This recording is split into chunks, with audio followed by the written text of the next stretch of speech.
ახლა თემა რომლის გააქტიურებას ნაციონალურმა მოძრაობამ სცადა, თუმცა სამხედრო ტექნიკის სკანდალის ნაცვლად მათ ჩვეულებრივი სამშენებლო ტექნიკა შერჩათ ხელში. ნაციონალური მოძრაობის მიერ გავრცელებულ ვიდეო კადრების ისტორიას, რომელიც ბოლნიშის სომხეთის მიმართულებით რუსული სამხედრო ტექნიკის გადატანას ასახავდა, გაგრძელება დღესაც მოყვა, თუმცა არა იმ მიმართულებით, როგორც ეს ოპოზიციურ პარტიას სურდა. აღმოჩნდა, რომ ტექნიკა ნამდვილად გადაჰქონდათ, მაგრამ მას კონკრეტული დანიშნულება აქვს, გამოიყენება ადამიანების გადასაყვანად და ტვირთების გადასაზიდად, ასევე გეოლოგიურ სადაზვერვო სამშენებლო სამუშაოებში. ეს საქართველოს სომხეთის საზღვრის მიმდებარე ტერიტორიაა, გუგუთის სასაზღვრო გამშვები პუნქტი. ეს რუსეთში სომხეთის მიერ შეძენილი ტექნიკა. საბაჟო დოკუმენტაციის მიხედვით გაზ 34.029-ის შემსყიდველი ორგანიზაცია სომხეთის თავდაცვის სამინისტროა. ეს მხოლოდ თოვლ ჭაობმავალია, რომელიც ეკუთვნის სომხეთის თავდაცვის სამინისტროს, მაგრამ ეს სულაც არ არის სამხედრო ტექნიკა.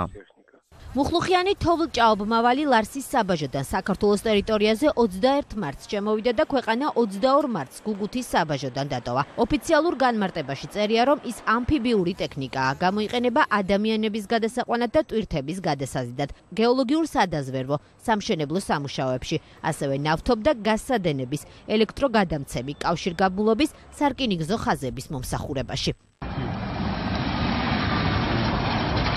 ეს კადრები ბოლნისის ცენტრალურ ქუჩაზეა გადაღებული. კადრების ავტორი უცნობია, თუმცა სწორედ ამ მასალით ნაციონალურმა მოძრაობამ გუშინ საგანგებო ბრიფინგი გამართა.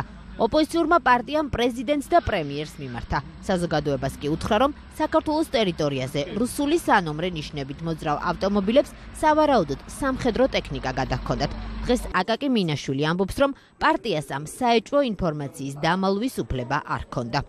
ბოლნისის ქუჩაზე გაიარა მანქანება და მოძრაობდა საზღვრის მიმართულებით. ეს დაინახა ყველას განცდა ჰქონდა, რომ ეს იყო სამხედრო შეიარაღება. მათ შორის ადამიანებს, რომელიც ამაში რაღაცა ცოდნა გააჩნიათ, გარედან ვიზუალური დაკვირვებით, მათი აზრით ეს იყო სამხედრო ტექნიკა. ნაციონალურ მოძრაობას მალევე უპასუხა თავდაცვის უწყებამ. სამინისტროში თქვეს, რომ ის არასამხედრო სამოქალაქო დანიშნულების ტექნიკაა და შესაბამისად თავდაცვის უწყების მხრიდან სამხედრო პროდუქციის ტრანზიტისთვის საჭირო ნებართვა არ გაცემულა. შესაბამისი შემოწმების შემდეგ საქართველოს ტერიტორიაზე ტრანზიტული დანიშნულების ტვირთი შემოსავლების სამსახურმა გამოატარა. ეს გახლდათ სამოქალაქო ტექნიკა, რომელიც ადასტურებულია და ხელმისაწვდომია ძალიან ბევრ ვებგვერდზე შესაძლებელია მისი შესყიდვა, საბაჟო კონტროლის სრული დაცვით გატარებული იქნა დანიშნულებისამე. სპეცტექნიკის გადაადგილებით დაწყებული ამბავი ოპონენტებს შორის პოლიტიკურ დაპირისპირებაში გადაიზარდა. ნაციონალურ მოძრაობამ და სხვა პოლიტიკურმა ძალებმა შეგვაჩვიეს უაპელაციოდ განცხადებების გაკეთება და რომლებიც სამწუხაროდ მიმართულია ქვეყნის ინტერესების საწინააღმდეგოდ.